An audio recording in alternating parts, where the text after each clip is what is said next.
Kung ilan.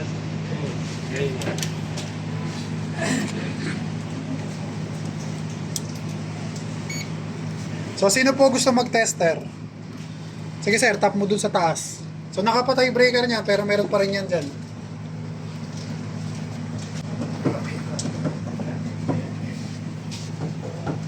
So, ialisin mo nga ulit sir, tsaka ibalik mo. Parang nag-lock siya.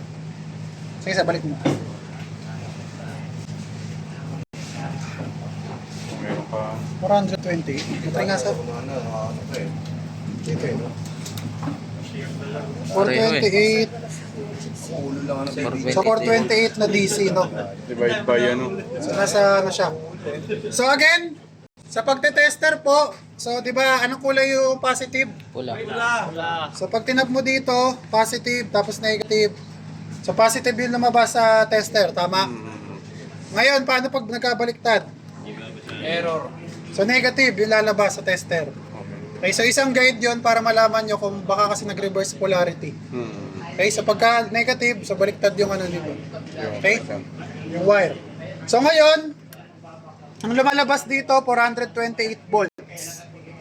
So kung ang solar panel ko merong 42 volts na BOC, ilang panel kaya yan? 10. So ilan po? Kung 42 volts. 10 42 times 10, nasa 420. So kung 10 yung nakalagay sa taas, so ibig sabihin, tama yung pagkakasiris ninyo.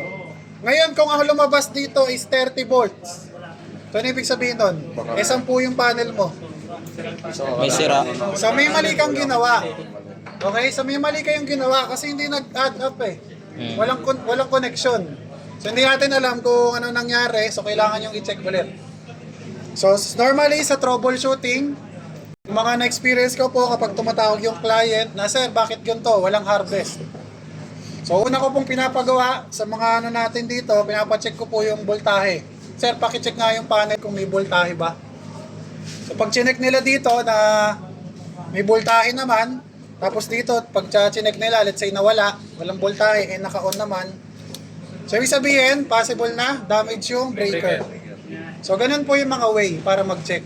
Ngayon kung wala talaga tong reading, tapos marami kang panel sa taas, so kailangan mo i-check or baka bumaba yung voltahe, baka may nabasag. Baka may open circuit So yan. nakikigets po ba? So yan yung mga... negative, sir, baliktad. Sir, Pag may negative yung ano, sir. yung reading dito sa tester, sir, parang tool mo to para malaman kung tama. Baliktad yun, sir. Baliktad yung Oh, casing. mali yung pagkakabit mo. Nasa DC setting yun, sir, no? Sir? DC setting yung clamiter.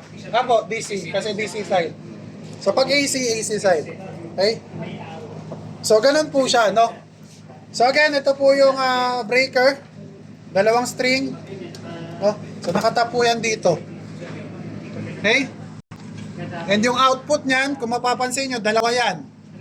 So pwede nyo pong basahin yung nasa ilalim ng text na nandito. May nakasulat dyan eh.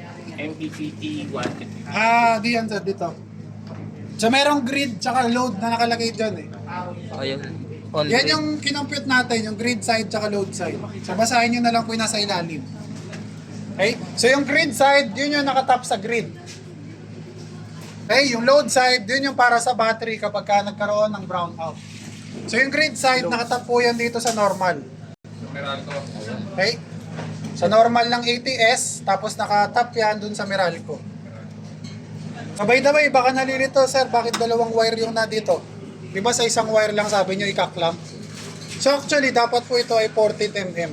Gumamit lang ng 2.8. Okay. Baka kasi nalilito. Okay? So ganun po yun. So ito pala yung tinatawag na ATS, yung iba-ibang brand dyan. So yung mga gantong brand na Taxnel, so actually ano to? Yung mga budget meal na ATS. So recommended ko po ito gamitin kapag ka 8 kilowatt below. So pag mga 6 or 8, so pwede pa yan. Pero kung mga matataas na, let's say mga 12 kilowatt, so gamit na kayo ng mga brand, mga heavy duty. Okay. So yun po yung ano namin, based on experience. Alin sir? Sir, mamaya sir, balikan ko kayo dito ha. Okay, so babalikan ko na lang po yung iba sa likod. Ayan So, sir, may time hybrid pa din naman. yan. Actually, ito ay off-grid na parang hybrid din kasi may AC. So parang ganun din. Baga, Wala kasing purong off-grid talaga na. Mga dinidiyay nila yun. So paano ba nag-work yung ATS na to? Sir, paano ba yan? Ang gulo. So pakita natin dito. Nasa yung tester. So ito yung may sample tayo dito, no?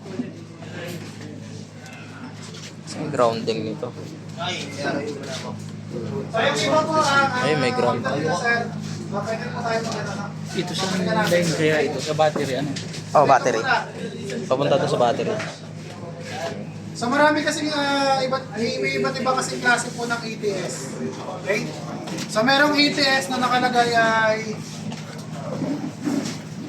merong N na makikita.